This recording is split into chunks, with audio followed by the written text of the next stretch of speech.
Cuida de mim, Senhor. Cuida da tua casa.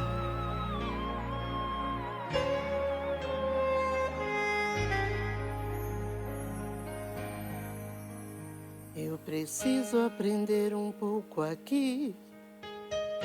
Eu preciso aprender um pouco ali. Eu preciso aprender mais de Deus, porque Ele é quem cuida de mim. Se uma porta se fecha aqui, outras portas se abrem ali.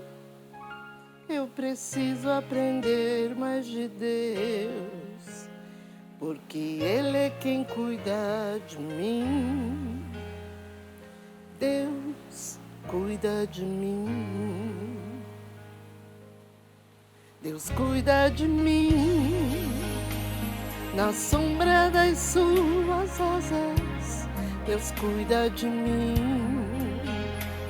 Eu amo a sua casa e não ando sozinho. Não estou sozinho, pois sei. Deus cuida de mim. Deus cuida de mim.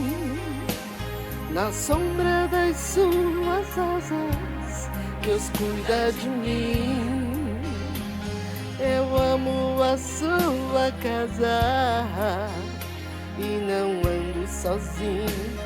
Não estou sozinho, pois sei. Deus cuida de mim. Se na vida não tem direção, é preciso tomar decisão. Eu sei que existe alguém que me ama. Ele quer me dar a mão, mas se uma porta se fecha aqui, outras portas se abrem ali. Eu preciso aprender mais de Deus, porque Ele é quem cuida de mim. Deus cuida de mim e de você também. Deus cuida de mim. Na sombra das suas asas, Deus cuida de mim. Eu amo a sua casa e não ando sozinho. Não estou sozinho, pois sei. Deus cuida de mim. Deus cuida de mim.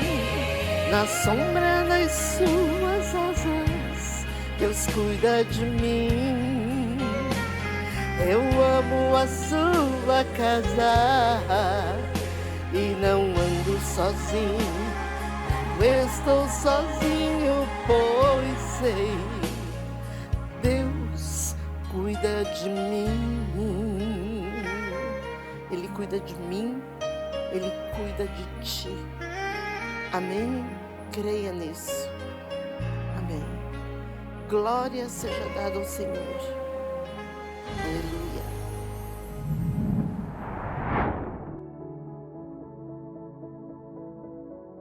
A paz do Senhor, amada igreja, amado irmão e irmã, sejam bem-vindos a mais um culto da série Falando de Deus.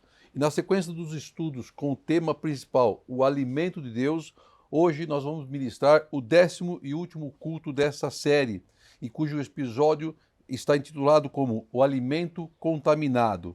Se você perdeu algum dos cultos passados dessa série tão abençoada, é só você ir lá no canal do YouTube do Ministério Folha em Branco e acessar e assistir e ouvir a palavra do Senhor. E seja abençoado em nome de Jesus. Eu quero fazer uma introdução que tem muito a ver com o tema de hoje, alimento de Deus, o alimento contaminado. Muitos conhecem ou já ouviram falar, mas é bom para que nós possamos enriquecer nosso conhecimento. Em 18 de novembro de 1979, na floresta amazônica, no território da Guiana, há exatamente 43 anos atrás, 918 pessoas morreram em um misto suicídio coletivo. O assassinatos em Jonestown, que era chamado aquela comuna, que é uma comunidade local, urbana ou rural, fundada por Jim Jones, que era um pastor e fundador do Templo Popular e uma seita pentecostal cristã de orientação socialista. E a maior parte dessas 918 pessoas morreram ao beber sob as ordens do titulado pastor, né, que eu duvido que seja um pastor, um veneno misturado a um ponche de frutas. Outras teriam sido mortas a tiros e a facadas por tentarem fugir do local.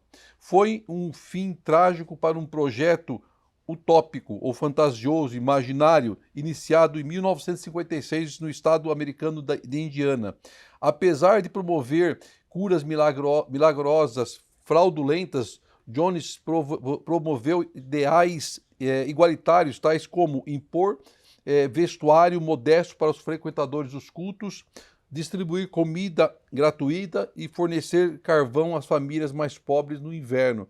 E essas atitudes atraíram um imenso contingente, muitas pessoas e fiéis à sua igreja, com vários perfis diferentes.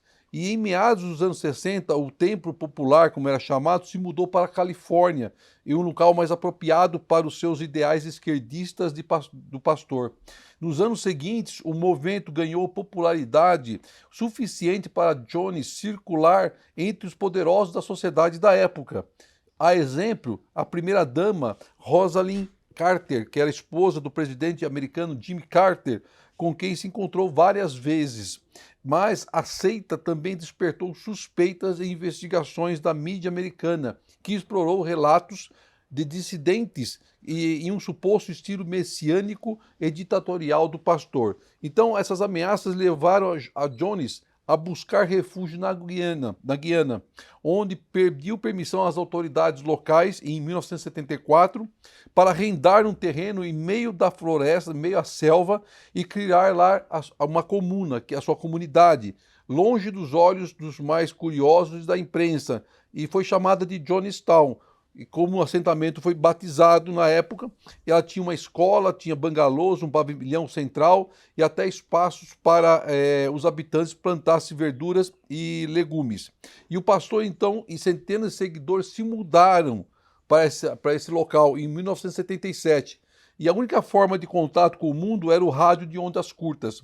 Houve então relatos de que Jones promovia um regime ditatorial, marcado por punições severas e pela presença de guardas armados para tentar evitar fugas.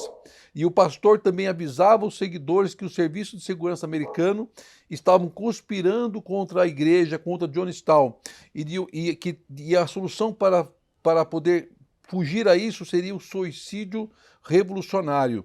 Algo que, por sinal, parece um pouco muito de que alguns ditos, né, muçulmanos fazem quando se suicidam em nome de Alá. Então, era um sinal, né, que eles entendiam como sendo necessário e avisados nas assembleias. Então, em 1978, alertado pela preocupação de parentes integrados naquela igreja, o deputado federal Léo Rain viajou à Guiana com uma delegação de 18 pessoas para visitar a igreja local.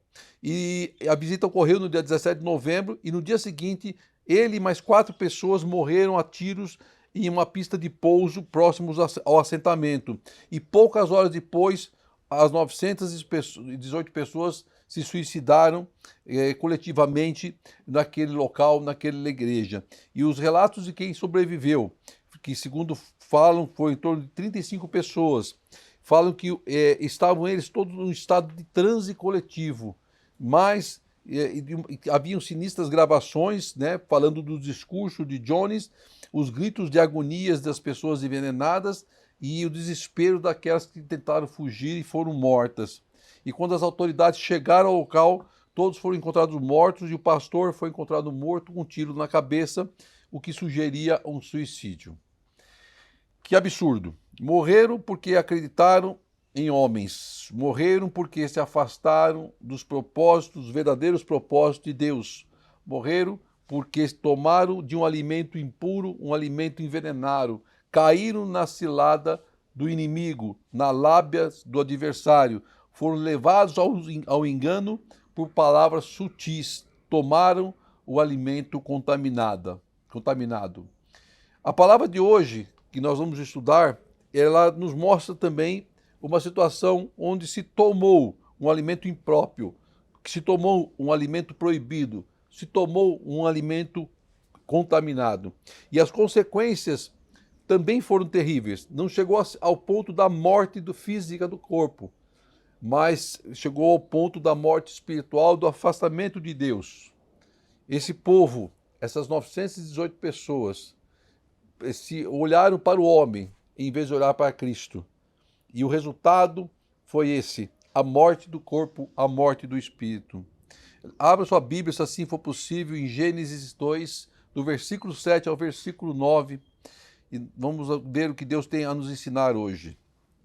Diz assim a palavra de Deus: Então o Senhor Deus formou o homem do pó da terra e soprou em suas narinas o fôlego da vida, e o homem se formou um ser vivente. Ora, o Senhor Deus tinha plantado um jardim no Éden, para os lados do leste, e ali colocou o homem que formara. No versículo 9, o Senhor Deus fez nascer então do solo todo tipo de árvores agradáveis aos olhos e boas para alimento. E no meio do jardim estavam a árvore da vida e a árvore do conhecimento do bem e do mal. Só até aqui. A palavra nos relata que Deus havia formado o céu, a terra e tudo que neles há. Em Gênesis, se você voltar uns versículos antes. Mas o mais incrível foi o carinho, a preocupação de Deus em formar o homem e em lhe dar o que era melhor, em cuidar do homem. A palavra nos diz que Deus então plantou um jardim no Éden, especialmente para o homem viver, com todos os cuidados de um pai zeloso, de um pai carinhoso, com a sua maior criação, o homem. Quando falo homem, também estou me referindo à mulher, porque ela também foi formada por Deus da costela de Adão, da costela do homem, e também colocada no jardim do Éden. Então veja que Deus separa um pedaço do quintal da sua casa e lá ele planta um jardim. É como se você fizesse isso na sua casa, separasse um pedaço do seu quintal e lá você plantasse um lindo jardim. Um jardim com plantas diversas, plantas coloridas, plantas frutíferas. E esse jardim fosse cuidado por você. E Deus fez exatamente isso. Ele plantou esse jardim com muito carinho, com muito amor. E nesse jardim, chamado do Jardim do Éden, ele coloca então o homem, onde não faltaria-lhe nada para o sustento, para uma vida saudável da sua criação, especialmente feito para aquele que ele formou o homem. A exemplo que nós podemos dar, até para facilitar o entendimento, que vai nos ajudar no entendimento dessa palavra, quando um casal está aguardando a chegada de um bebê, um filho, eles começam os preparativos para aquela criança seja recebida com muito amor e carinho. Então os pais preparam um quarto, decoram esse quarto, um bercinho arrumadinho lá com os detalhes, com muito amor especial, com fotos, com figurinhas, com tudo que é normalmente conhecido para crianças recém-nascidas, porque eles querem que a criança se sinta feliz, que a criança se sinta protegida, acolhida, amada pelos seus pais. Os pais não medem esforços para proporcionar aos seus filhos tudo de melhor, independente das finanças, da capacidade de cada um. Os pais oferecem tudo que eles têm de melhor para aquela criança que está chegando no mundo, que está chegando ao lar. Então era exatamente isso que Deus estava fazendo e fez com Adão. O primeiro homem, ele preparou um local para o seu filho amado, o local para que ele vivesse em paz, protegido e guardado pelo Senhor, onde seria educado e ensinado por Deus e receberia tudo de melhor. Nada o afetaria ou atingiria, porque o Senhor era o seu vigia, ele cresceria em amor e em sabedoria. Veja quanta semelhança dos cuidados de Deus com nossas vidas, que somos filhos, e dos cuidados dos pais carnais com seus filhos. Muita semelhança. Aí no versículo 8 dessa palavra diz lá então que, ora, o Senhor Deus tinha plantado um jardim do Éden para o lado leste, e ali colocou o homem que formara nesse lindo e maravilhoso jardim. E diz a palavra que nesse jardim haviam todos os tipos de árvores agradáveis aos olhos e boas para o alimento. É o que a palavra diz. Entendemos que o jardim plantado por Deus ao homem existia todo e qualquer tipo de árvore agradável e frutífera. Ele não lista quais são essas árvores, mas a palavra deixa isso claro. A palavra diz que as árvores eram agradáveis aos olhos. A palavra diz que eram boas para o alimento. E eu creio que existia no jardim uma diversidade enorme de árvores e elas todas produzindo frutos para alimentos saudáveis, alimento puro, sadio. Sei lá, não sei o que podia ter lá, cajueiro, cerejeira, pitangueira, pé de pera, jabuticabeira, cajazeira, mangueira, goiabeira, pessegueira, abacateiro, a laranjeira, bananeira e aí vai. Havia todo tipo, o homem podia escolher de qual árvore ele desejasse comer. Então veja que o homem não teria que se preocupar com a sua alimentação. Havia uma extensa lista de árvores frutíferas no jardim, todas produzindo seus frutos e que o homem poderia comer. Os frutos dessas árvores não lhe fariam mal. Eram frutos saudáveis, sem agrotóxico, sem química, sem veneno, não estavam estragados, bons para o consumo, não precisavam nem ser lavados. Porque nada afetaria o homem. Aí na parte B do versículo 8, diz que havia no Éden árvores chamada, a palavra do versículo 8 diz que havia no Éden duas árvores em especial. Uma chamada a árvore do conhecimento do bem e do mal e outra chamada a árvore da vida. Uma chamada a árvore do conhecimento do bem e do mal e outra chamada a árvore da vida. Existe muita curiosidade acerca do significado da árvore do conhecimento do bem e do mal, bem como a natureza e a qualidade do seu fruto. Muitos estudos já foram feitos. Deus fez crescer no jardim a árvore do conhecimento do bem e do mal no centro do jardim do Éden. E essa árvore estava plantada ao lado de outra árvore, chamada a árvore da vida.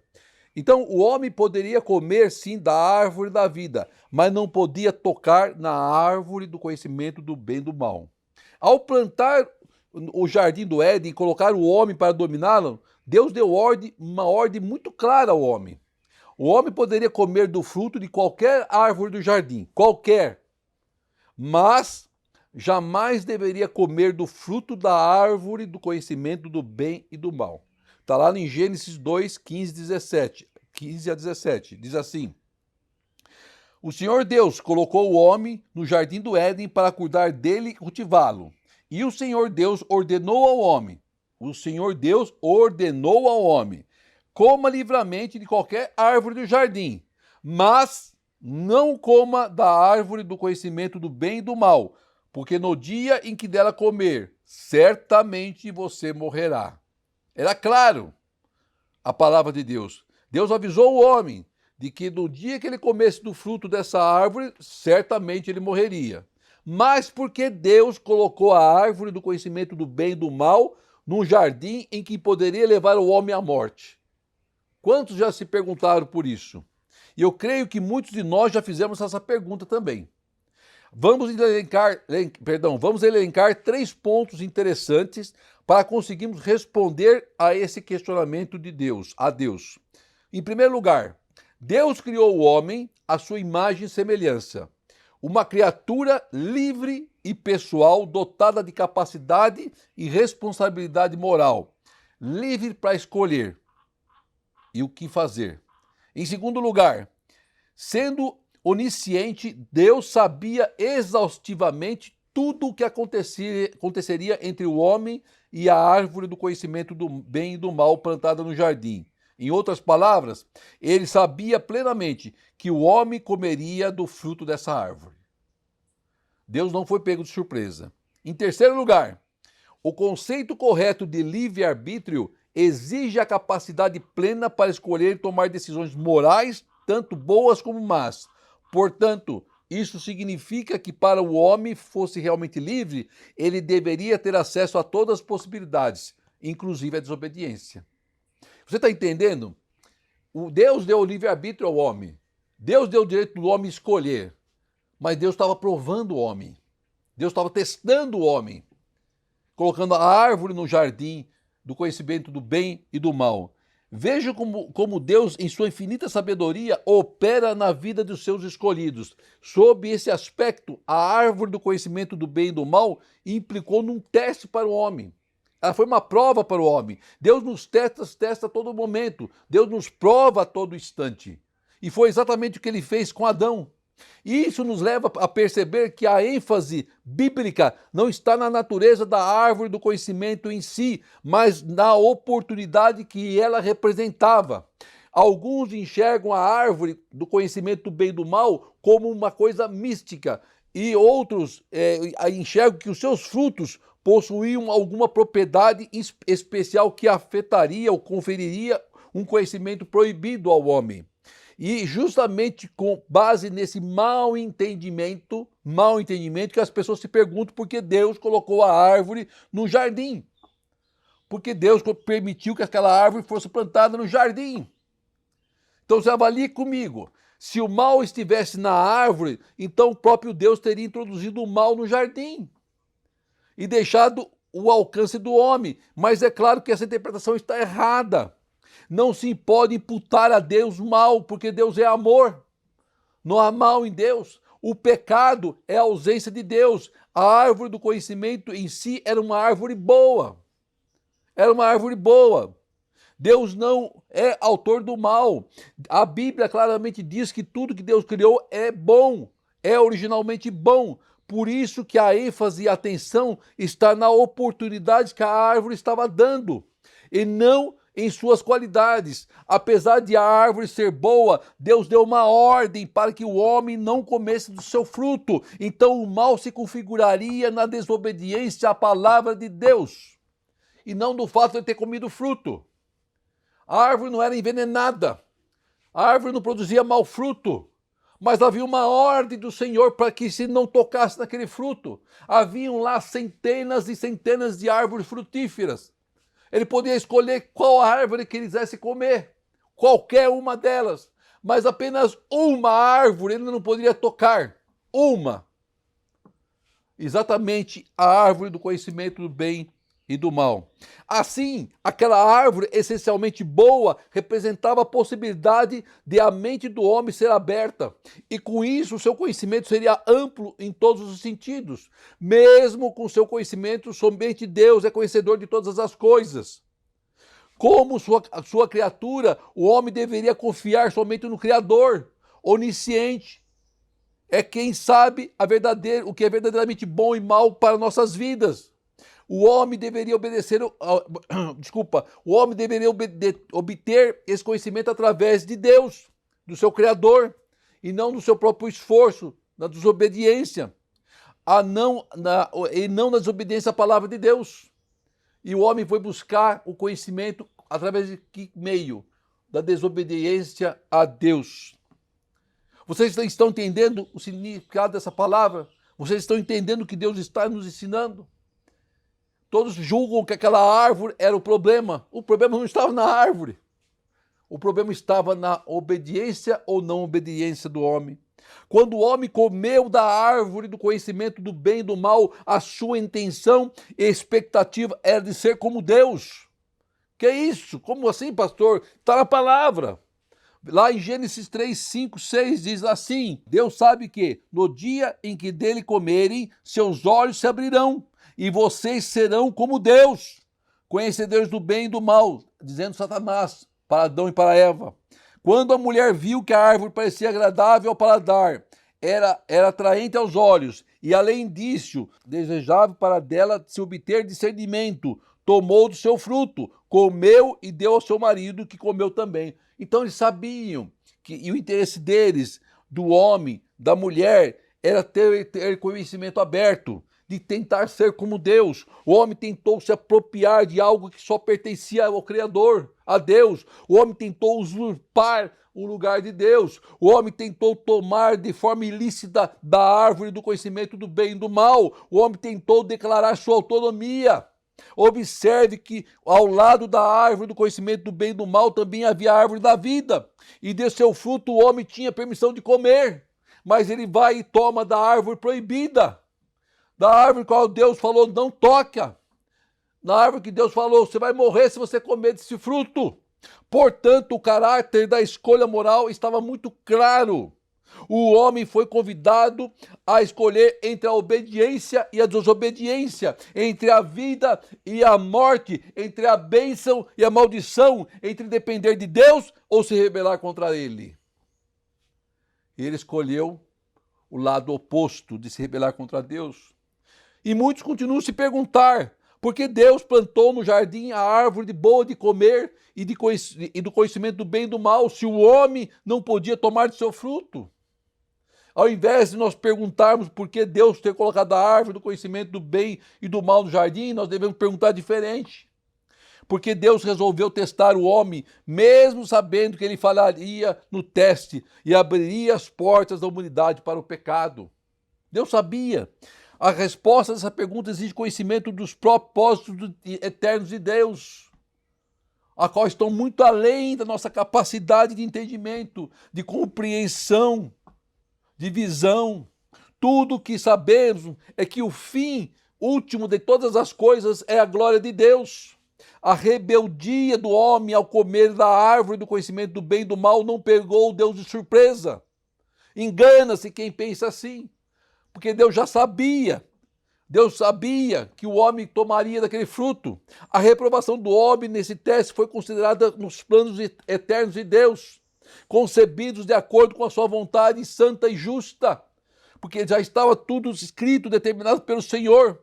O que sabemos é que tudo que acontece, acontece com o final de que o nome do Senhor seja glorificado, seja na manifestação da sua graça, seja na manifestação da sua justiça. O homem queria ser como Deus, mas foi enganado pelo tentador. Ao desobedecer a Deus, a ordem de Deus de comer o fruto da árvore do conhecimento fez com que o homem passasse a conhecer o mal de forma experimental. O mal que se introduziu no seu organismo, no seu corpo, na sua mente, através do fruto daquela árvore. Não porque ele estivesse contaminado, mas porque o ato dele foi de desobediência ao Senhor. Como Deus, o homem é capaz de discernir entre o bem e o mal. Mas, diferentemente de Deus, o conhecimento que o homem tem do mal envolve culpa e vergonha. O homem não obteve conhecimento do mal através do conselho de Deus, mas através da sua contaminação. Presta atenção. O homem poderia ter tido, sim, o conhecimento do significado do bem e do mal, a diferença entre o bem e o mal, mas através da orientação do ensinamento de Deus. Mas ele buscou isso de forma ilícita, de forma errada, de forma pecaminosa. Ele se contaminou através da desobediência ao Senhor, e o mal entrou no seu ser, contaminando ele por completo. Ao comer da árvore do conhecimento do bem e do mal, em seu ato de rebelião, o homem teve acesso ao conhecimento do bem e do mal de uma forma errada. Começou a participar do mal que antes não conhecia. Isso significa que o mal se tornou parte da sua natureza e inclinou seu coração na direção contrária ao bem espiritual. Por isso, perdeu sua inocência e liberdade moral. O homem não conhecia o pecado, não conhecia o mal. O primeiro homem, Adão, tomou da árvore do conhecimento do bem e do mal de forma ilícita e perdeu acesso à árvore da vida. Mas o segundo Adão, o Cristo, restaurou o acesso à árvore da vida. E sendo ele próprio a revelação final de Deus, ele alimenta o seu povo com o verdadeiro conhecimento, o alimento vindo do alto, direto do trono do Altíssimo. No jardim do Éden, Deus utilizou duas árvores como objetivos simbólicos: a árvore da vida e a árvore da ciência do conhecimento do bem e da ciência ou do conhecimento do bem e do mal. Não respeitar o decreto de Deus referente a esta última árvore teria resultados na queda do homem. E o homem optou em não obedecer. O que leva o homem ao pecado e à morte espiritual é a consumação do pecado, é o ato de desobedecer a palavra de Deus, a palavra que nós conhecemos.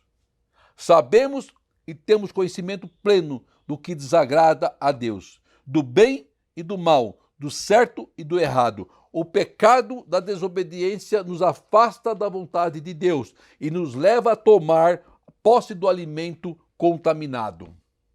Nosso ato contamina o alimento. É o nosso ato que contamina o alimento. Não perca, irmão, essa oportunidade que Deus nos coloca nas mãos, através dos ensinamentos vindos da palavra revelada, a qual Ele nos mostrou hoje. De uma leitura que a gente já fez centenas de vezes e que nós tivemos várias vezes entendimentos estranhos, diferentes e não de acordo com o que o Espírito Santo nos revela. A árvore do conhecimento do bem e do mal não era um fruto ruim, como muitos pregam. Muitos falam que era uma maçã. Ninguém sabe se era maçã, pera, jabuticaba, o que era. Ninguém sabe disso. A Bíblia não relata isso. A questão não estava no fruto da árvore. A questão estava do homem se permanecer na sua posição, em obediência a Deus. Então, irmão, fuja dos encantamentos do pecado, das superstições, dos enganos e do alimento contaminado e busque resposta no único Senhor, Deus e Pai de nossas vidas, Cristo. E viva intensamente o seu amor e seja um homem, uma mulher feliz em nome de Jesus. Oremos ao Senhor. Querido Deus, amado Pai, quero te agradecer por esta palavra abençoada, ao qual tu nos ensinaste, Pai amado, que melhor é obedecer, Pai amado.